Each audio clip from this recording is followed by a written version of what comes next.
मैं हमेशा अपने 14 साल के बेटे को छोटा समझती थी। मुझे लगता था यह भी बच्चा है और इसे कोई भी समझ नहीं है, जबकि मेरे पति और मेरी बेटी इसके बिल्कुल ही खिलाफ थे। परंतु एक दिन अचानक से मेरी बेटी ने मेरे साथ ऐसा काम किया जिसे देखकर मैं अचंभित हो गई।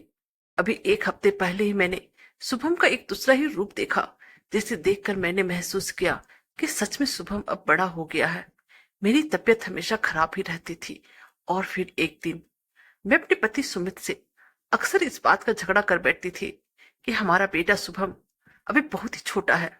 परंतु मेरे पति हमेशा कहते थे कि शुभम अब इतना भी छोटा नहीं है जितना कि तुम उसे अभी समझती हो। सुमित हमेशा एक ही बात कहते थे कि अब हमारा शुभम 14 साल का होने वाला है और तुम उसे अभी तक बच्चा ही समझती रहती हो। मुझे तो लगता है कि कल उसकी शादी हो जाएगी और जब उसके बच्चे भी हो जाएंगे तभी तुम उसे छोटा बच्चा ही समझोगी। और इसी तरह मैं अपनी बात पर खड़ी रहती थी और सुमित अपनी बात पर अड़े रहते थे। मेरी बेटी रिमी, जो कि अभी 16 साल की है, वह भी अपने पापा के सुर में ही सुर मिला रहती थी। वह भी यही कहती थी, छोटा है। स्कूल में इसकी मस्ती तो देखो, आपको पता चलेगा कि कितना छोटा है। और फिर मैं कहती, छोटा है तो मस्ती ही करेगा ना।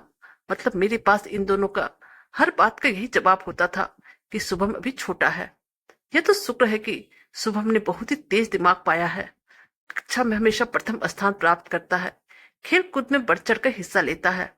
जिसमें भाग लेता है उसमें प्रथम स्थान प्राप्त करता है। यहीं पर सुमित उससे बहुत ही खुश हो जाते हैं। अब मैं क्या करूं अगर वो मुझे छोटा लगता है तो। वैसे भी सुना है कि माँ के लिए बच्चे हमेशा छोटे ही रहते हैं। ठीक है, उसका कद मुझ पर गया है क्योंकि मैं अच्छी खासी लंबी हूँ। सुबह मेरे कंधे तक आने लगा है, लेकिन उसका हर समय खेलकूद की बातें, उसके चेहरे पर रहने वाली भोली सी मुस्कुराहट, बस मुझे कुछ दिखाई नहीं देता। ना ही घर में सबको पार करता उसका कद और ना ही उसके ओठों के ऊपर हल्की से उभरती मूछों की काली माँ। अभी एक हफ्ते पहले ही मैंने शुभम का एक दूसरा ही रूप देखा, जिसे देखकर मैंने महसूस किया कि सच में शुभम बड़ा हो गया है। मेरी तबीयत हमेशा खराब ही रहती थी क्योंकि मुझे कभी कुछ लगा ही रहता था। अगर मैं 4 दिन ठीक रहती तो फिर 2 दिन बीमार पड़ जाती थी। और अब पिछले ही हफ्ते की बात है, मैं घर का सामान लाने के लिए बाजार गई थी। सुबह से ही मेरी तबीयत थोड़ी सुस्त लग रही थी, लेकिन मैंने सोचा कि सामान लेकर आने के बाद आराम कर लूंगी तो ठीक हो जाएगा, क्योंकि सामान लाना जरूरी था। सुमित भी कंपनी के काम से बाहर गए हुए थे और बेटी रिमी की भी परीक्षा चल रही थी। सामान जरूरी था, इसलिए मैं शुभम के साथ शाम को 4 बजे के आसपास बाजार चली गई। यहाँ दिल्ली में किसी भी दिन किसी भी समय कहीं भी चले जाइए तो आपको भीड़ के अलावा कुछ भी नहीं दिखेगा। कोई ऐसा कोना नहीं दिखेगा जहां पर की भीड़ कम हो। मुझे दिल्ली में रहते 10 साल हो गए, लेकिन आज भी मुझे जहां भी देखा तो केवल भीड़ ही दिखती है। और फिर बाहर निकलने के बाद इतनी सारी भीड़ को देखकर मेरा जी घबराने लगता है। मैं साधारण सी हाउस वाइफ हूँ और बिना मतलब के मैं घर से बाहर नहीं निकलती हूँ। बहुत जरूरी काम रहता है तभी मैं मार्केट का सामान लाने के लिए जाती हूँ। खैर, उस दिन बाजार में सामान लेते लेते एक जगह सिर बहुत भारी लगने लगा। अचानक ही मुझे तेज चक्कर आया और मैं पसीने पसीने हो उठी। साथ ही पेट के अंदर कमर के पास तेज दर्द शुरू हो गया। सुबह मेरी हालत देखकर घबरा उठा। मैंने उसे अपना पर्स व सामान थमाया और इतना ही कहा, बेटा शुभम, तुरंत डॉक्टर के पास चलो। उसने तुरंत ऑटो बुलाया और मुझे उस पर बैठाकर मेरे फैमिली डॉक्टर के नर्सिंग होम पर ले गया। रास्ते में मैंने उसे रिमी को फोन करके बताने को कहा।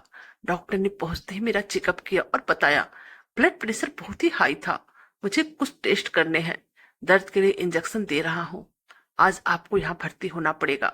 मैं ये सोचकर परेशान हो गई कि सुमित भी शहर में नहीं है और रिमी भी परीक्षा की तैयारी में व्यस्त है, घर पर अकेली है। मैं परेशान हालत में कुछ और सोचती, इससे पहले शुभम बोल उठा, अंकल, मम्मी आज यहीं रुक जाएगी, मैं सब देख लूंगा। और फिर मेरे पास आकर बोला, मम्मी आप बिल्कुल किसी बात की चिंता मत करो, मैं यही हूँ, मैं हर बात का ध्यान रखूंगा।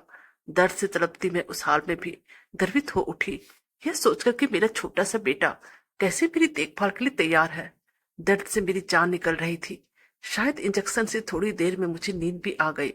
इस बीच शुभम ने रिमी को फोन करके कुछ पैसे और मेरे लिए खाने को कुछ लाने के लिए कहा। रात 8 बजे मेरी आंखें खुली तो देखा दोनों बच्चे मेरे सामने चुपचाप उदास बैठे थे। मन हुआ उठकर दोनों को अपने सीने से लगा लूं।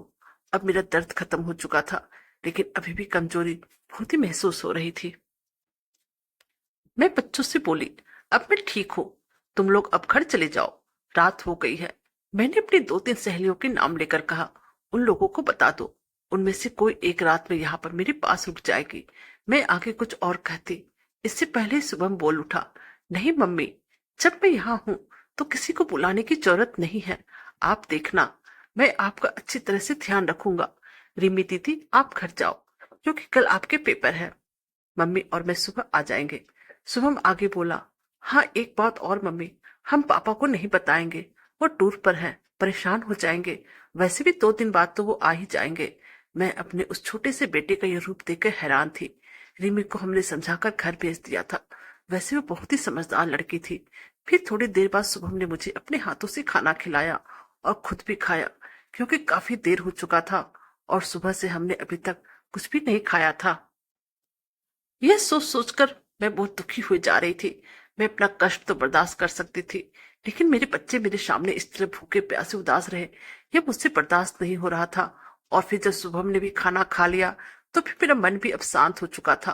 फिर थोड़ी देर बाद दवाइयां ने अपना असर दिखाया और अब मैं गहरी नींद में सो चुकी थी। लेकिन अचानक से आधी रात को मेरी आंखें बार बार खुल जाती थी, और जब उसी समय मैं शुभम को जागते हुए देखती थी तो मुझे क्यों जागते हुए देखकर शुभम मुझे कहने लगता था, क्या हुआ मम्मी, तबीयत तो ठीक लग रही है ना, डॉक्टर को बुलाऊं क्या? उनकी इतनी समझदारी वाली बातें सुनकर मेरी आंखों में आंसू आ गए। और फिर मैं उससे बोली, नहीं मेरा बच्चा, मैं अब बिल्कुल ठीक हूँ। सुबह मुझे पता चला कि मेरी किडनी में पथरी हो गई है, जिस कारण से मुझे इतना दर्द हो रहा था। खैर उसका तो इलाज तो बाद में होना था। ब्लड प्रेशर सामान्य था। अब मैं डॉक्टर की हिदायत के बाद घर जाने को तैयार थी। सुबह ने डॉक्टर के द्वारा बताई हुई दवाइयों को अच्छी तरह से समझ लिया था, और फिर उसने सारा बिल चुकता करके एक हाथ से मेरा हाथ पकड़ा और अपने दूसरे हाथ से मेरा पर्स और बैग को थामते हुए आराम से मुझे लिए वही बाहर निकल रहा था। सुबह आज मुझे सच में बड़ा लग रहा था। अस्पताल से निकलते हुए मैं ही सोच रही थी कि सुमित और रिम्मी हमेशा सही कहते थे कि शुभम अब बड़ा हो गया है। कहानी अच्छी लगे तो प्लीज चैनल को लाइक कीजिए, सब्सक्राइब कीजिए और शेयर कीजिए। Thank you.